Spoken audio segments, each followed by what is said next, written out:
وعد اللہ حقا، میرا یہ وعدہ کہ تم سب نے میرے پاس پلٹ کے آنا ہے، یہ بالکل سچ ہے۔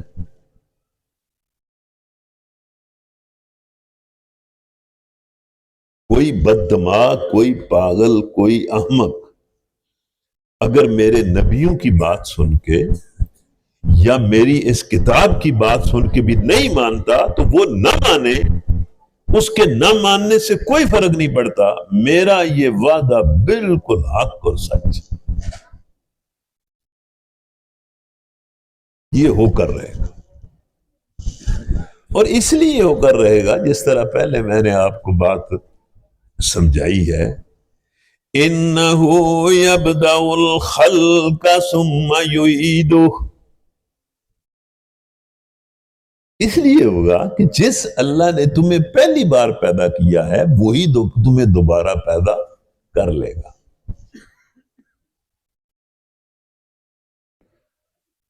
اب اللہ کرے یہ نوجوان جو بیٹھے ہوئے ہیں، بزرگ جو بیٹھے ہوئے ہیں، بچیاں اور خواتین بہنیں جو بیٹھی ہوئی ہیں، بات کو توجہ سے سنیں، ادھر دھیان کریں۔ اس کے بعد اللہ کہتا ہے کہ یہ جو میں کہہ رہا ہوں تمہیں کہ تم سب نے میرے پاس پلٹ کے آ جانا ہے، میرا یہ وعدہ سچا ہے، اور جس طرح میں نے پہلی بار تمہیں پیدا کیا ہے اسی طرح دوبارہ پیدا کروں گا۔ اس کے بعد اللہ کہتا ہے کہ یہ کام میں کیوں کروں گا، یہ بھی سن لو۔ کیوں میں یہ کروں گا کہ تم سب میرے پاس آ جاؤ گے، اور بالکل سچا وعدہ ہے اس طرح ہوگا، اور جس طرح میں نے تمہیں پہلی بار پیدا کیا ہے دوبارہ پیدا کروں گا۔ کیوں؟ اس لیے لِيَجْزِيَ الَّذِينَ آمَنُوا وَعَمِلُوا الصَّالِحَاتِ بِالْقِسْطِ، یہ اس لیے کروں گا کہ جو بندے تم میں سے مجھ پر ایمان لائیں گے اور نیک عمل کریں گے انہیں انصاف کے ساتھ پورا بدلہ دوں۔ میں نے یہ دنیا بنائی ہے اس لیے، میں یہ اس لیے کروں گا کہ جو ایمان لائیں اور ایمان کے مطابق اپنی زندگی کے ہر معاملے میں نیک عمل کریں، میں انہیں اس کا بدلہ دوں۔ اب اس میں آپ کو کوئی بات سمجھ آئی ہے، بڑی جو قیمتی بات ہے، کہ اس دنیا کی تھوڑی سی زندگی میں بندے کا اصل سرمایہ یہ جائیداد نہیں ہے جو بناتا ہے، یہ پلاٹ، یہ مکان، یہ شیڈ، یہ زمیندارہ، یہ دکانیں، یہ کاروبار، یہ اولاد، یہ اس کا اثاثہ نہیں ہے۔ اس بنیاد پر اللہ فیصلہ نہیں کرے گا کہ اس نے اتنا کام کیا ہے، اتنے مطلب اس نے پلاٹ بنا لیے ہیں، اتنے گھر بنا لیے ہیں، اتنا پیسہ اس نے اکٹھا کر لیا ہے، اتنی اس کی اولاد تھی، اور اولاد جو ہے وہ کسی کوئی یہ کام کرتا تھا۔ یہ اس بنیاد پر اس نے کوئی فیصلہ نہیں کرنا۔ بندے کا اصل اثاثہ اور سرمایہ اس کا ایمان اور اس کے نیک اعمال ہے۔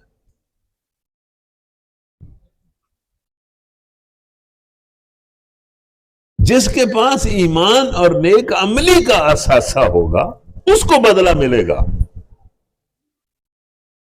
باقی تو اللہ تعالیٰ یہ جو کچھ ہے یہ سب کچھ ختم کر دے گا، یہ تو آزمائش ہے بس۔ نہ مال رہے گا، نہ اولاد رہے گی، نہ وسائل رہیں گے، نہ ممبریاں رہیں گی، نہ صدارتیں رہیں گی، نہ وزارتیں رہیں گی، سب کچھ ختم ہو جائے گا۔ نہ خوشیاں رہیں گی، نہ غم رہیں گے، سب کچھ دنیا کا ختم ہو جائے گا، صرف رہ جائے گا ایمان اور عمل صالح۔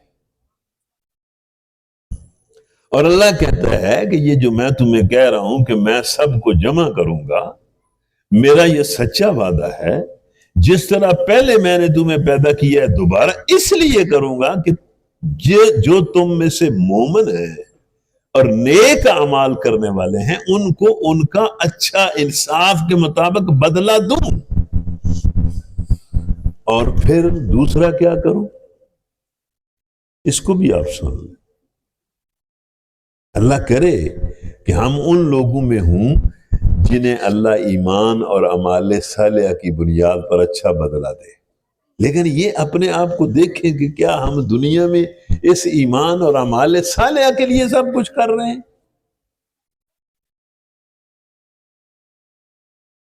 یہ اثاثہ اکٹھا کر رہے ہیں. دوسرا اللہ کہتا ہے کہ دوسرا میں نے یہ کیوں کروں گا؟ والذین کفروا، جنہوں نے ایمان اور نیک اعمال کی بجائے میرا انکار کیا ہے اور میری نافرمانی کی ہے. کفر کے یہ دونوں مطلب ہیں، انکار کرنا اور حکموں کی نافرمانی کرنا. جنہوں نے یا تو میرا انکار کر دیا ہے، ماننا ہی نہیں ہے میرے نبیوں کی بات، میری کتابوں کی بات، اور جنہوں نے مان کر نافرمانیاں ہی ساری زندگی کی ہیں.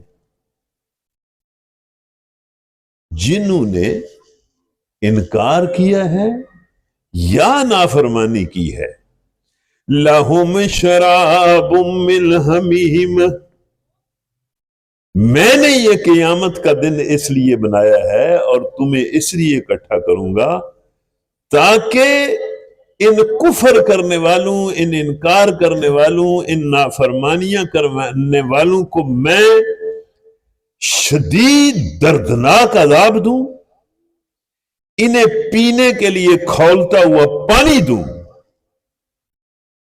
تاکہ یہ اپنی کارستانی کا مزہ چکھے. اس لیے میں تمہیں کہہ رہا ہوں، اللہ کہتا ہے کہ تم سب نے میرے پاس آ جانا ہے تاکہ میں ایمان والوں اور نیک اعمال کرنے والوں کو ان کا بدلہ دوں اور انکار اور نافرمانی کرنے والوں کو ان کا بدلہ دوں.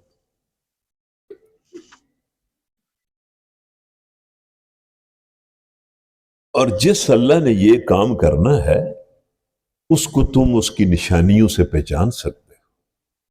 ہر وقت وہ ساری نشانیاں تمہارے، تم خود اس کی نشانی ہو. تم اپنے وجود کو دیکھو، تمہارا یہ وجود اللہ کی قدرت کی نشانی ہے. جس زمین پر تم رہتے بستے ہو اور جس زمین سے وہ تمہارے لیے رزق اگاتا ہے، یہ زمین بھی اس کی نشانی ہے. یہ رزق جو تم کھاتے ہو یہ بھی اس کی نشانی ہے. یہ جانور جو تم پالتے ہو یہ بھی اس کی نشانی ہے. یہ تمہارے اوپر جو آسمان ہے جس پر سورج چمکتا ہے اور تارے ہیں یہ بھی اس کی نشانی ہے. یہ بادل اور پانی اور سمندر اور یہ بھی ساری اس کی نشانی ہے. یہ پوری کائنات اس کی نشانیاں ہیں. اس لیے آگے اللہ کہتا ہے کہ مجھے پہچانو. هو الذی جعل الشمس ضیاء، یہ کام وہی اللہ کرے گا تمہیں دوبارہ اکٹھا کرنے کا اور بدلہ دینے کا، جس نے اس سورج کو روشن کیا اور گرم کیا. والقمر نورا، اور جس نے چاند کو ٹھنڈی چاندنی بخشی.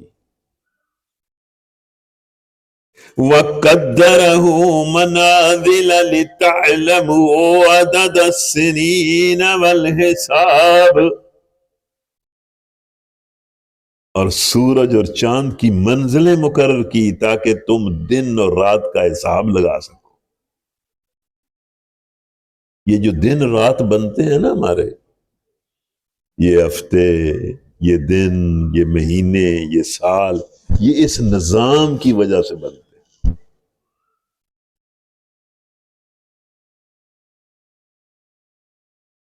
ما خلق اللہ ذالک الا بالحق، اور یہ جو کچھ اس نے پیدا کیا ہے نا، یہ اسی حق کے لیے پیدا کیا ہے جو پہلے میں نے تمہیں بتایا ہے. یہ آزمائش ہے، امتحان ہے. اپنی فکر کرو، میرے سامنے پیش ہونے کی تیاری کرو. میں نے یہ سب کچھ اسی حق کے لیے بنایا. یفصل الآیات لقوم یعلمون. اب یہ باتیں کرنے کے بعد اللہ کہتا ہے کہ کس طرح میں اپنی باتیں کھول کھول کر تمہیں سمجھا رہا ہوں.